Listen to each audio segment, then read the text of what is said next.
So good afternoon, everybody. We're very pleased to have you there.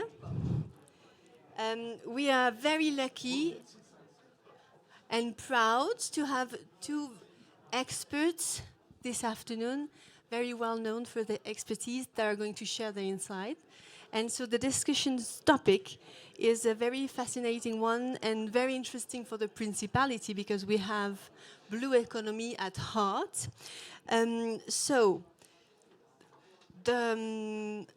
Now the first question for the two of you, or maybe I don't know. I think you don't need any introduction, as you achieved so many things. You have explored the whole world, and you're doing and launching so many incredible initiatives on behalf of the Greek government. Just a general question: how would you define the blue economy and its role in nowadays, Mr. Piccard? Well, the blue economy is the obvious way we should work with the oceans and with the seas. That means in a respectful way, in a protective way, and in a profitable way. And until now, it's not a blue economy because there's no respect for the ocean. We're destroying the oceans, and we do it for short term, which will be extremely expensive for the long term. So we are doing completely wrong since a very long time. And I think we have to stop to be politically correct and say we should act, we should do, we should think. No. Now it's the time to turn the table and to really require what we need and to say it loud. Thank you very much. So tell us more about the same question and maybe from a governmental point of view. Thank you very much. Thank you very much, Chloé, for the invitation to be here and to participate in this very distinguished panel. And I would like to congratulate Monaco for taking the initiative to organize, first of all, the Monaco House Davos, because it is so important to have the objectives of sustainability that His Serene Highness, Prince Albert II of Monaco, is really promoting so many years. So Greece and Monaco, we are working together towards sustainability and including sustainable blue economy. What we have to learn as policymakers is the new version, the new idea of blue economy, because up to now we all know what traditional blue economy is, and blue economy encompasses, of course, shipping and aquaculture and fisheries and even oil and gas and foods, the food sector, tourism, but we have to reimagine blue economy as it should be. So what we're really trying to see is how regulators and governments and also the academia, the civil society, they are going to utilize the concept of blue economy into a sustainable way in order to tackle the environmental challenges of today. First of all, blue economy, sustainable blue economy, should serve not only the blue objectives, but also the climate objectives, because it is very important to have a healthy ocean in order to mitigate climate crisis. A healthy ocean is the best carbon zinc we can ever find on Earth. It absorbs 25% of the excessive CO2. And then a healthy ocean also generates the 50% of our oxygen. This is something that most of us, we cannot really imagine. But every second breath we take, we owe it to the ocean. And on top of that, ocean also generates and absorbs 90% of the excessive heat. So ocean is our solution, and this is why blue economy should turn in a way to serve sustainability in the ocean. This is what we have to keep in mind. So thank you very much, and you're addressing major problems, but you're also acting, which is very important. You're in action. So, Monsieur Piccard, for instance, what would you say and share about your perspective at the Solar Impulse level? We have two parts when we're speaking about the ocean. One part are the solutions that are economically profitable to both protect the environment and exploit in a reasonable way the oceans.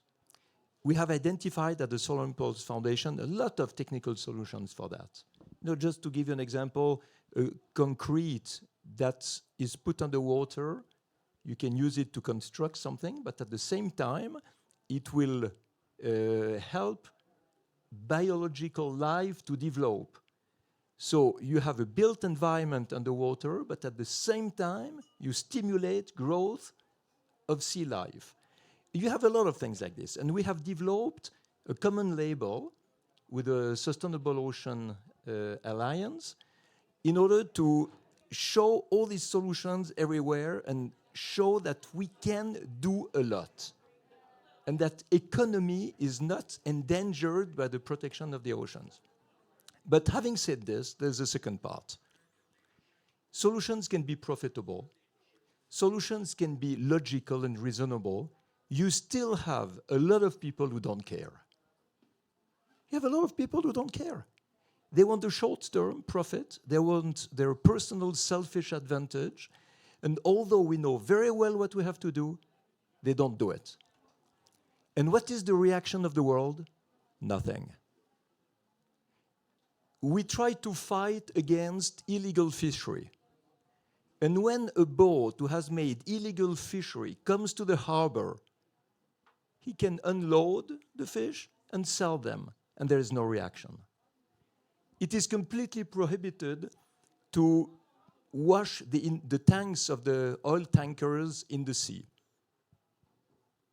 If a boat is doing it, there's no consequence. It's international waters. You could reduce the speed of the containers, of the freight, container ships, by 20%. It would save 37% of CO2. Nobody cares. Because if they go too fast, the harbor is open anyway. The harbor could be closed if the boats are polluting too much. So we are walking on the head as humankind. We are banning deforestation, but we buy the products from deforestation.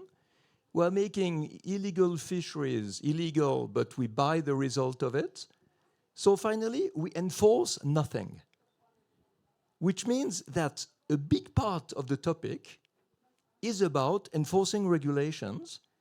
And when you speak to local authorities or harbors, they say, we cannot do it because it has to be a global decision. That's not true at all. It's not a global decision that we need. It's a country, a harbor, who decides no unloading of illegal fishery. And they cannot find another harbor close by. So they will need to change all their plans. And the other harbor will say, oh, the first one has done it, so I can also do it. And it's a snowball effect. And when we speak now about the blue economy, we have to integrate enforcing regulations. Otherwise, we'll continue to destroy the oceans, and there will be no blue economy. Because blue economy is an economy of a balance. And if we disbalance the relation with nature, and if we disbalance nature itself, we will be the first victims of it. If you have no more fishes, if you have no more life, if you have no more absorption of CO2 because the oceans are have too much acidification, what do? You're just the victim of selfish individuals that you have not been able to control. And humankind has to control the selfish behaviors. Otherwise, we're all lost. Thank you very much.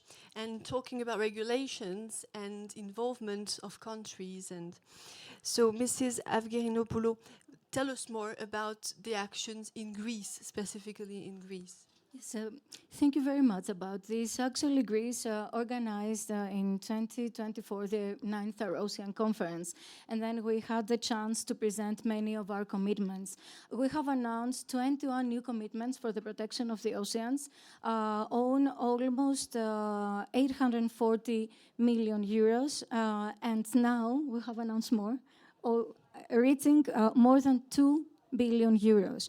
First of all, we announced the establishment of 2 new marine protected areas in the Ionian and in the Aegean Sea.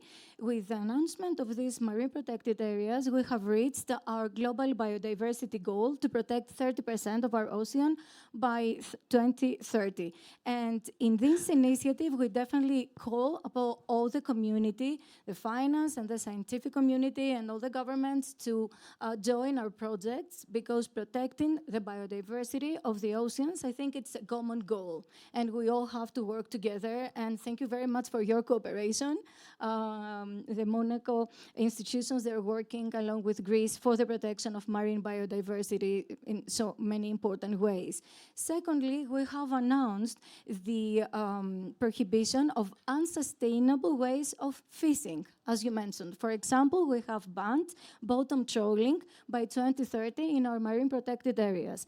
And then regarding ports, as you said, it is very important that we have taken the initiative to adopt cold ironing in at least 12 ports in Greece, aiming to have cold ironing in the future in as many ports as possible. And apart from this, the Prime Minister of Greece just announced the establishment of a new fund, the Decarbonization Fund for the Islands, which is more than 1.6 billion euros, and it is going to focus mainly on renewable energy sources, offshore wind parks, and also energy storage, and in general, green and blue infrastructure.